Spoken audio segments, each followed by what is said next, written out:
On the morning of January 11th, 1944, a young German fighter pilot climbed his Messerschmitt into a cold blue sky above central Germany.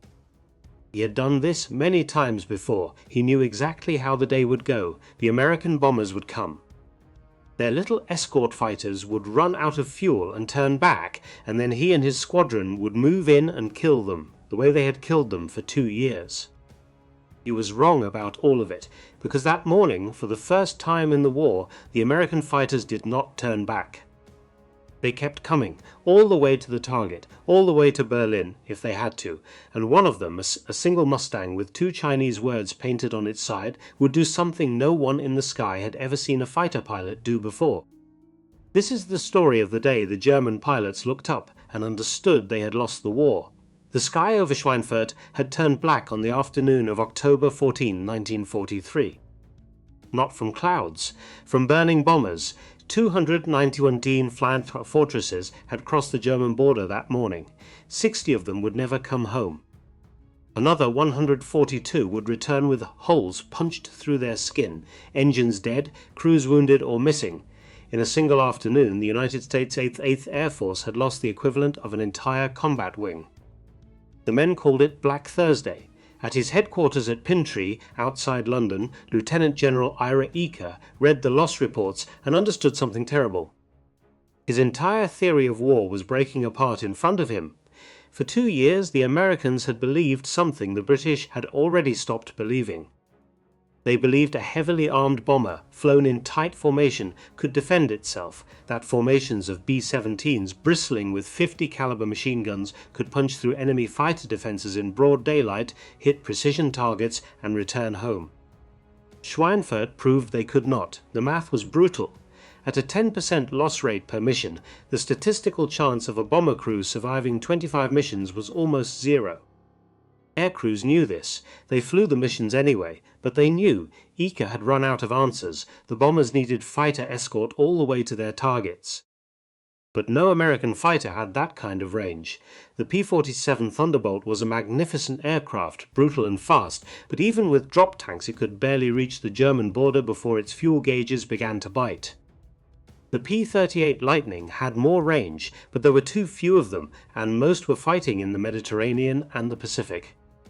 Beyond the fighters' turnback point, the bombers flew naked. That was where the Luftwaffe hunted them. On January 6, 1944, a small aircraft touched down at Bushy Hall, west of London. From it stepped a compact, sharp-eyed man, Jimmy Doolittle, racing pilot, aeronautical engineer, Doctor of Science from MIT, and the man who on 18th, 1942 had led 16 B-25 Mitchells off the deck of the aircraft carrier Hornet and bombed Tokyo. He was here to replace Eaker. The change of command was announced quietly. Eaker was being sent to the Mediterranean. Doolittle was taking over the 8th Air Force. Officially it was a reorganization. Unofficially it was a message. The old theory had failed. Someone new was going to try something different.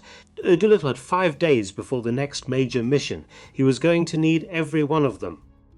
4 years earlier, and half a world away, in the spring of 1940, a British purchasing commission had walked into a hangar in Inglewood, California, and asked North American aviation for something impossible.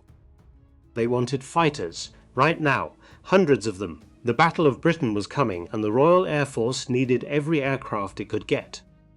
The commission asked North American to build Curtiss P-40 Warhawks under license. James Kindleberger, the company's president, said no. Instead, he offered to design something better. From scratch, in 120 days, the British agreed. They had no choice. 102 days later, an unpainted airframe rolled out of the North American factory. It had a razor-thin fuselage, a laminar flow wing that had never been mass-produced before, and a radiator scoop mounted under the belly that engineers said would fail. It was called the NA-73X. On October 26, 1940, it flew. The British called it a Mustang, and for the first 2 years of its life, almost nobody in America wanted it. The problem was the engine. The Mustang carried an Allison V710, a 12-cylinder inline that made good power at low altitude and lost it, catastrophically, above 15,000 feet. The United States Army Air Forces looked at the aircraft, saw a beautiful airframe married to the wrong power plant, and shrugged. They ordered a small batch for ground attack and reconnaissance. They gave it a lukewarm designation. They moved on. The Mustang, in the winter of 1942, was on its way to becoming a footnote. Then, on April 30th, 1942, a Royal Air Force test pilot named Ronald Harker climbed into the cockpit of a Mustang Mark I at RF Duxford. Harker flew fighters for a living. He tested them for Rolls-Royce, and what he wrote in his report after that single flight would change the outcome of the air war over Europe. The airframe, he said, was superb, the visibility was excellent, the handling was among the finest he had ever encountered. But the engine was strangling everything the airframe could do.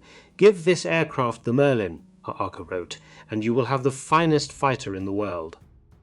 The Merlin, the same engine that powered the Spitfire, the same two-stage supercharged high-altitude power plant that had won the Battle of Britain.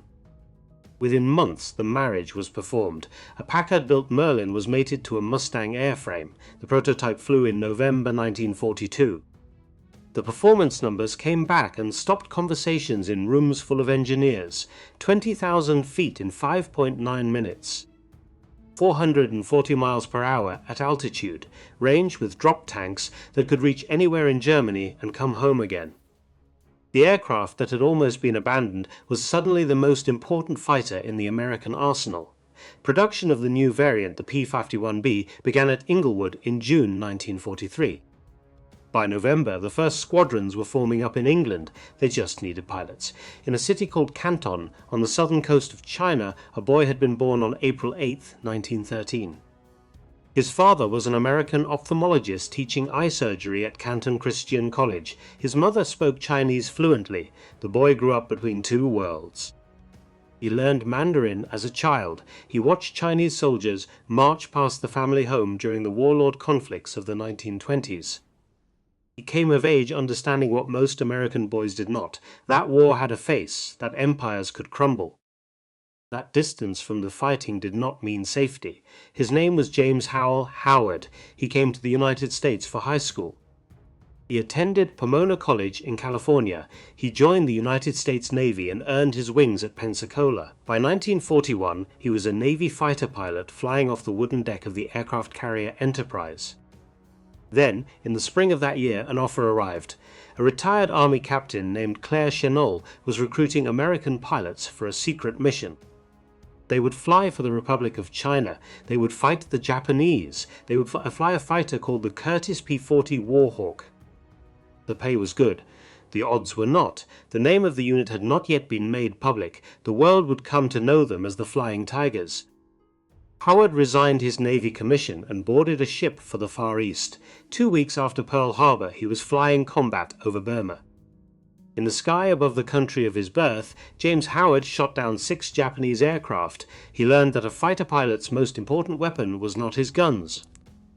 It was his patience. He learned to see the enemy before the enemy saw him. He learned to fire in short, tight bursts and break away before the counterattack came. He also learned to speak of it very little. When the Flying Tigers were disbanded on July 4, 1942, Howard came home. He accepted a commission as a captain in the Army Air Forces. He was promoted to major, and in the summer of 1943, he was given command of the 356th Fighter Squadron, part of a brand new unit forming up in the American Midwest. Its name was the 354th Fighter Group. Its commanding officer was a colonel named Kenneth Martin, and in November 1943, when the 354th arrived at their new base at Boxted in southeastern England, they were told what they would be flying. They would be the first American unit in combat with the P-51B Mustang, but there was something the 354th did not know. Something that, in the confusion of a rapidly expanding air war, almost nobody was talking about. They did not belong to the 8th Air Force. The 8th was strategic. It flew the heavy bombers, the 4-engined Leviathans that struck deep into Germany. The 8th needed long-range escort fighters more than any other unit in the American military. The 8th had been begging for Mustangs for months. The 354th Fighter Group belonged to the 9th Air Force. The 9th was tactical. Its mission was ground support, close air support for the invasion of Europe that everyone knew was coming. It flew fighter bombers and medium bombers. It supported infantry. It was not, by any doctrine of the American Air Arm, supposed to be escorting B-17s over central Germany. But the 9th had the Mustangs, and the 8th did not, so an agreement was quietly reached. The 354th would remain under 9th Air Force administration on paper. But operationally, in the air, for the missions that mattered, they would answer to 8th Fighter Command. They would fly bomber escort until the 8th got into Mustang groups, which everyone assumed would be within weeks. The first American unit to take the P-51B Mustang into combat over Europe was, in a sense, the wrong unit, from the wrong Air Force. On loan for a mission it had never been designed for. That was the situation in the first week of January 1944. Doolittle was in command. Howard was leading a squadron. The 354th was flying its first shakedown missions over France and the German coast. And on the far side of the channel, radar operators of the German Luftwaffe were beginning to notice something. A new escort fighter was reaching farther into occupied Europe than any American aircraft had ever reached before. They did not yet know what it was. They did not yet know it could reach them. But in 5 days, on the morning of January 11, 1944, 663 bombers would rise into the English dawn. And the men on both sides of the coming battle would learn, together, what the arrival of the Mustang truly meant. The alarm clocks went off in the dark. Across the flat farmland of East Anglia, in Nissen huts scattered around more than 40 airfields, young men opened their eyes to the same ceiling they had opened them to the day before. Corrugated iron, a single bare bulb, the smell of damp wool and coal smoke and shaving cream. It was 4 in the morning on Tuesday, January 11th, 1944. The mission briefings began at 5. In the officers' mess at Dienerthorpe, home of the 401st Bombardment Group, the pilots and navigators and bombardiers filed in with tin cups of coffee and sat on wooden benches. A curtain covered their map at the front of the room.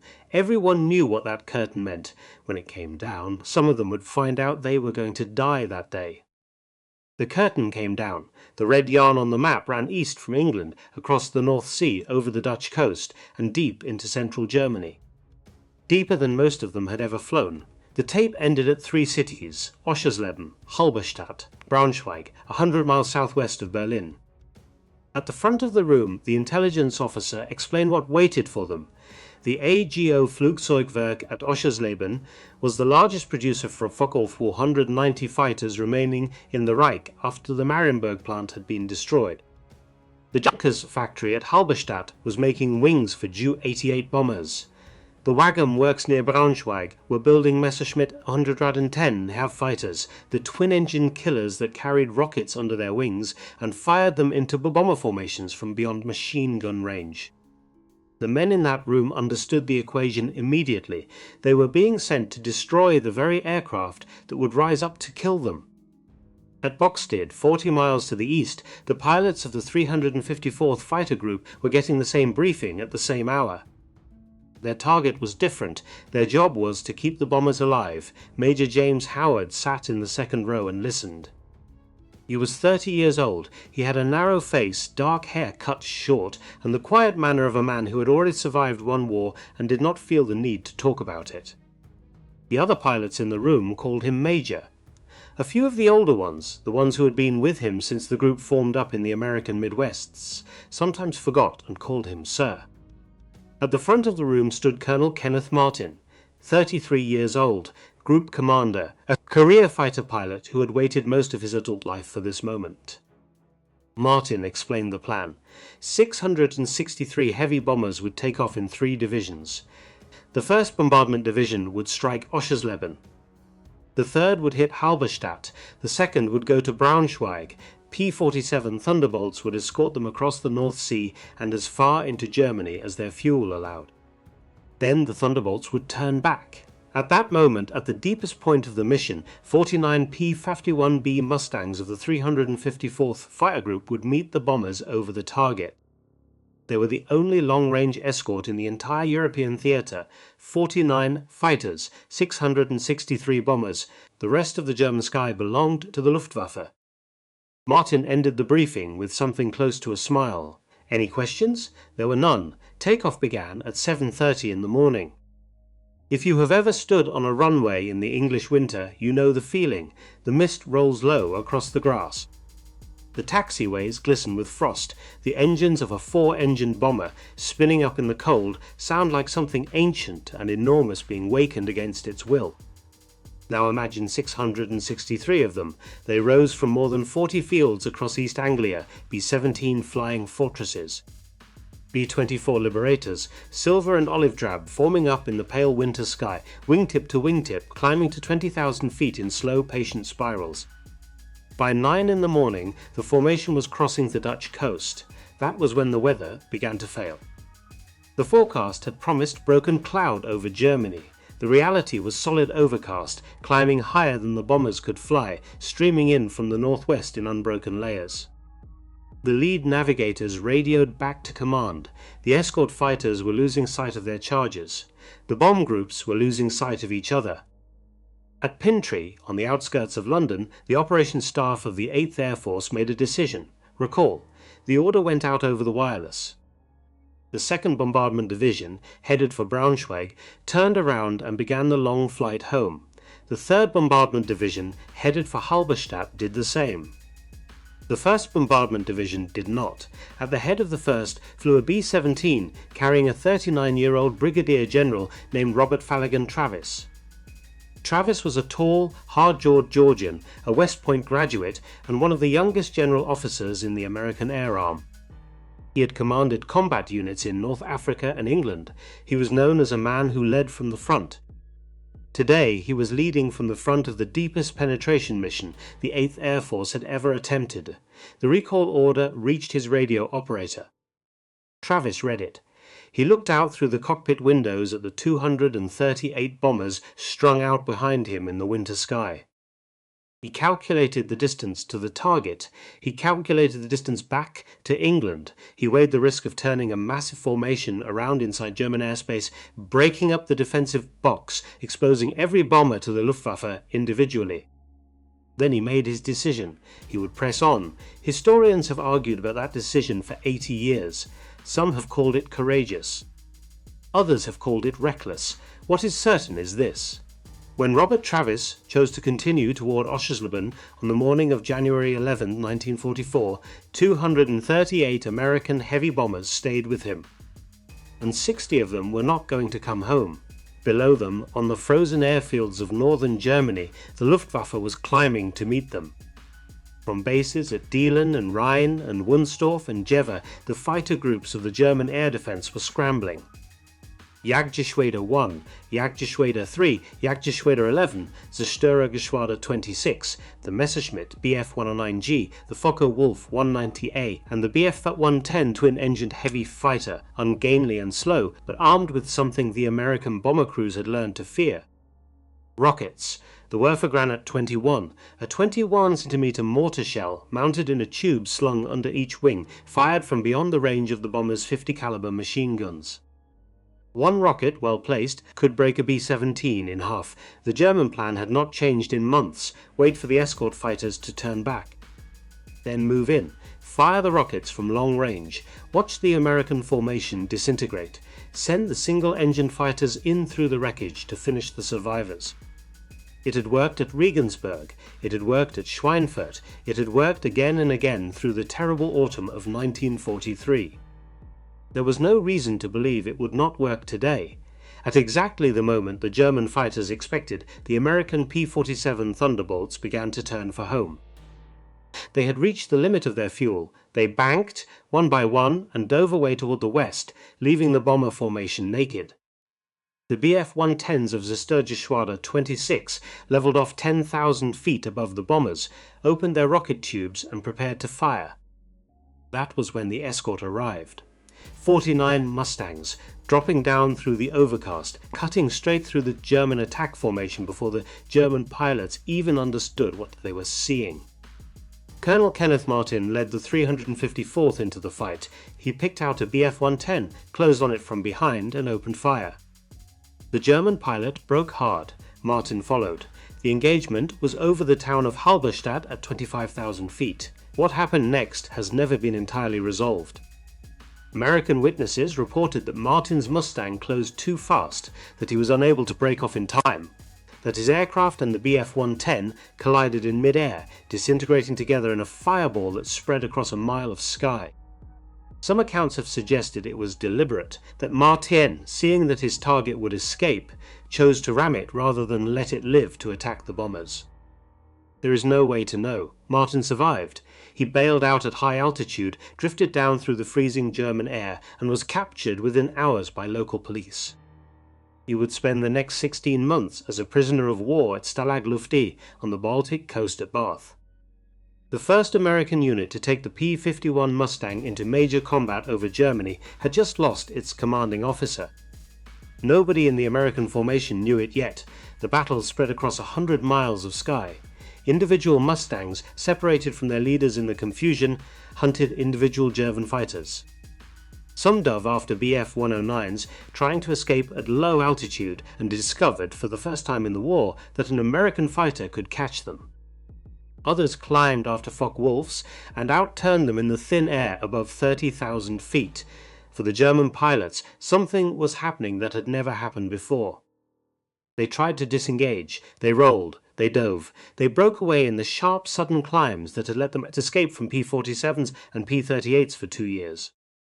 The Mustangs came with them, an Oberleutnant of Jagdgeschwader 11, one of the pilots climbing to attack the bombers that morning, later wrote that his squadron had been briefed to expect the usual American escorts. He said his flight had made its intercept run confident that the fighters overhead were the shorter-ranged Thunderbolts. When the first Mustang closed on his wingman and stayed with him through a full splits at high speed, he understood immediately that everything the Luftwaffe had believed about the range of American fighters was wrong. He was one of the ones who lived to write about it. Many did not. In the middle of all of this, a single Mustang lost its group. James Howard had made his first pass on a Bf-110 climbing toward the bombers. He closed at 200 yards, fired a short burst, and watched the German aircraft roll onto its back and fall away trailing black smoke. His first victory of the day. Then he pulled up hard, looking for his wingmen. They were gone. In the swirling chaos of the dogfight, Howard had climbed above his squadron. Below him he could see contrails, tracer-fire aircraft turning in tight circles, but he could no longer identify friend from enemy. The radio was a wall of overlapping voices. His fuel gauge was already reading below half. He looked down. 20,000 feet below him in a long gleaming line, the B-17s of 1st Bombardment Division were still driving east toward Oschersleben. He looked closer. Coming in from the north in loose fingerfours were German fighters, not 2 or 3, not 5 or 6. He counted and stopped counting. 30 or more. There were no other American fighters in the sky. Howard understood in that moment what was about to happen to those bombers. He pushed his stick forward and dove. The B-17 he came down on was flying with the 401st Bombardment Group. Its pilot was named Allison Brooks. He was leading the mission for the 401st that morning. A tail gunner in one of his ships saw the Mustang appear out of the sun and screamed a warning over the intercom. Then the gunner realized what he was looking at, a single P-51 Mustang dropping down into the cloud of German fighters. Not turning away, not calling for help, attacking. Howard picked out a Focke-Wulf 190 that was setting up a run on the lead bomber. He closed to firing range and squeezed the trigger. 2 of his 4 machine guns fired, the others did not. He did not know it yet, but he had just encountered the great flaw of the early Mustang. The 450 caliber guns in the P-51B's wings were mounted at an angle to fit the thin airfoil. Under the stress of a high-G maneuver, the ammunition belts twisted in their feed chutes. The guns jammed. 2 of Howard's 4 guns were already out of the fight. He kept firing anyway. The Focke-Wulf broke off. Howard turned inside another one and fired again. This time 3 guns worked. He hit the German fighter in the engine. Smoke poured out. The pilot bailed. 2 victories. Howard pulled up and looked around. The bombers were still under attack. New German fighters were coming in from every direction. His were failing one by one. For the next 30 minutes, James Howard did the only thing he could think of. He kept flying at them. He would climb, pick a target, dive on it, fire whatever guns still worked and pull off. When he had no guns, he still made the pass. The German pilots saw an American fighter coming at them and they broke away. They did not know his guns were empty. They only knew that if they did not evade, they might die. For 30 minutes, on the morning of January 11, 1944, one man kept the Luftwaffe off a formation of American bombers by making attack after attack after attack. Some of the passes had bullets in them, some did not. None of the German pilots knew which. Inside the B-17s of the 401st Bombardment Group, gunners and bombardiers and navigators watched through their scarred plexiglass. They saw the single Mustang, alone against everything, turning tightly through the German formation. They saw it climb, dive, fire, and climb again. They did not know his name. They could not reach him on the radio. They could see, painted on the side of his aircraft, 2 words in bright yellow. Ding Hao. It was a phrase Howard had picked up in China. It meant roughly, but very good. It was written in the language of the country where he had been born. Below them, the target was coming into view, the AGO Flugzeugwerk at Oschersleben, the factory that was building the very fighters attacking them, spread out under a thin layer of winter haze. The bombardiers hunched over their Norden bomb sites.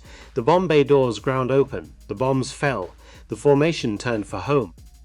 James Howard turned with them. His fuel gauge was reading close to empty. His guns were almost entirely jammed. His aircraft had been hit. He did not know it, but somewhere over Halberstadt, his group commander was drifting down under a parachute into German captivity.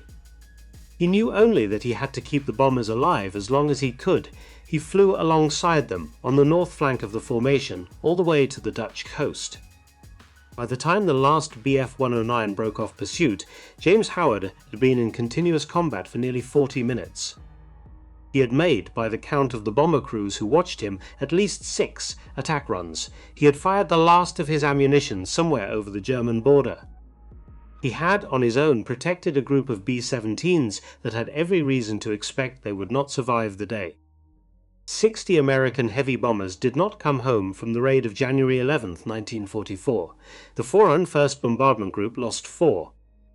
Without the man in the Mustang, they would have lost many more. None of them, as their damaged aircraft touched down on the runways of Dienethorpe that afternoon, knew his name.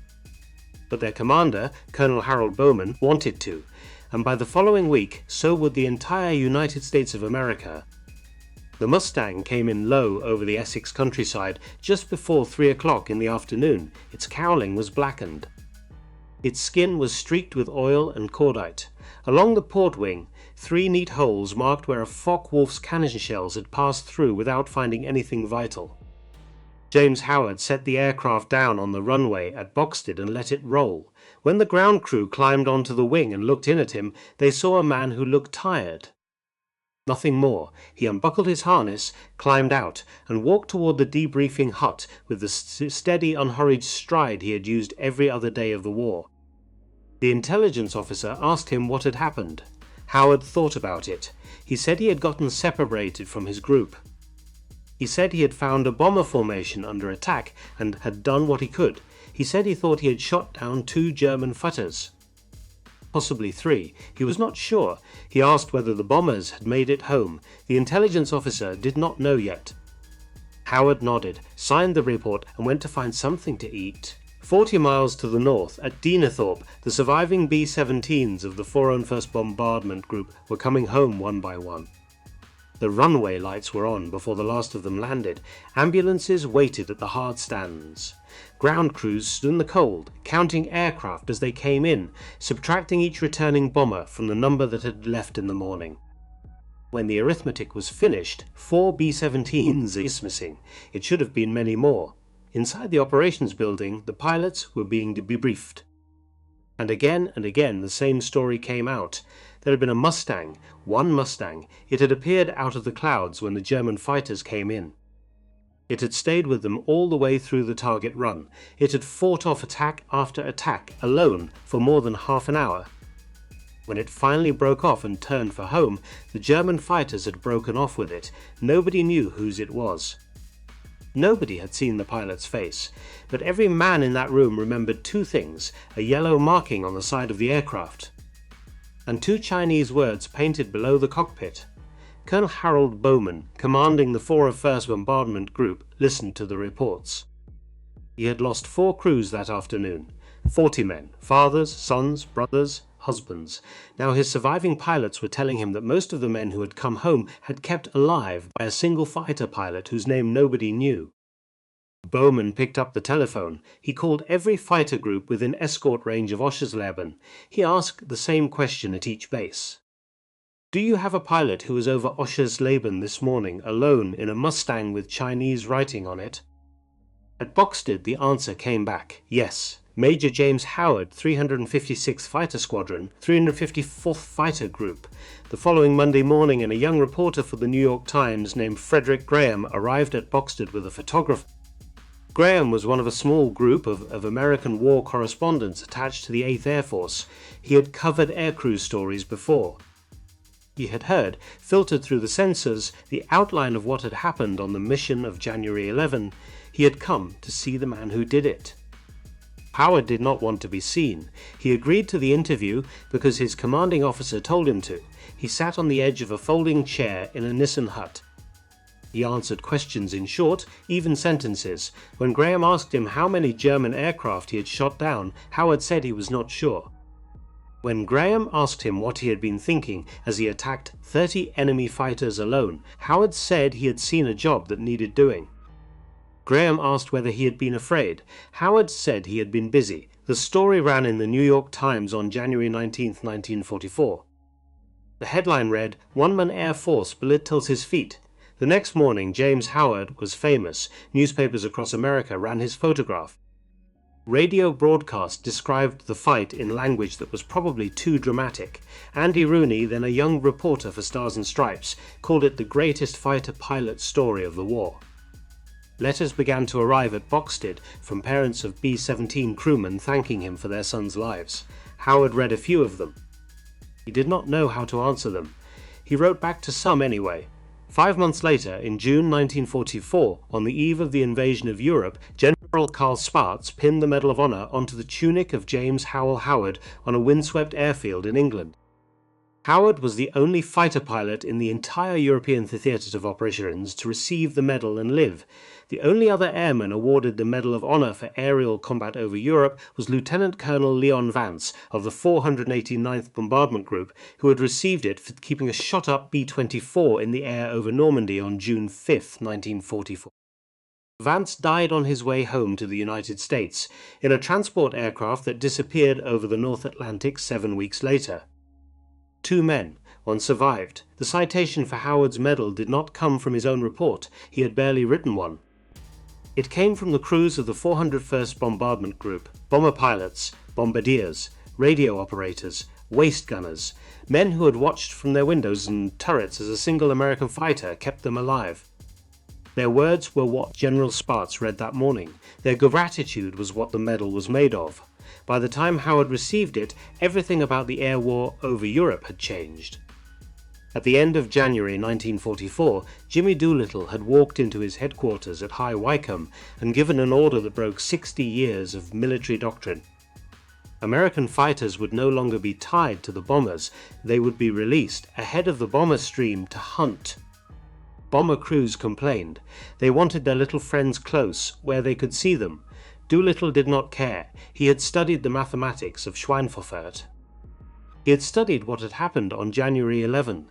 He understood that as long as the American fighters were flying defense, the Luftwaffe would choose when and where to fight. As long as the Luftwaffe could choose, the Luftwaffe could survive. He was going to take that choice away. Between February 20 and February 25, 1944, the 8th Air Force flew what history remembers as Big Week. 6 days of sustained assault on the German aircraft industry, every heavy bomber in England, every fighter that could fly. Weather that was for once on the American side, the Luftwaffe rose to defend the Reich as it had to. The P-51s were waiting. On March 4, 1944, the first American fighters reached the sky over Berlin. On March 6, the first major American raid on the capital of the Third Reich saw 69 bombers lost and 80 German fighters shot down. The Luftwaffe kept fighting. It kept dying. By the summer of 1944, 14 of the 15 fighter groups in the 8th Air Force were flying Mustangs.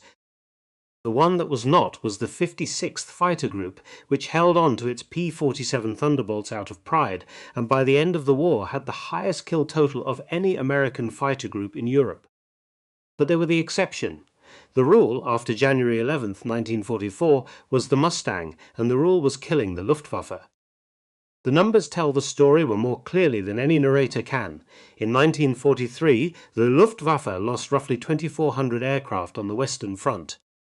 In 1944, that number rose to more than 6,000. In 1943, a new German fighter pilot arriving at his squadron had received between 250 and 300 hours of flight training. By the end of 1944, that number had fallen below 100 hours.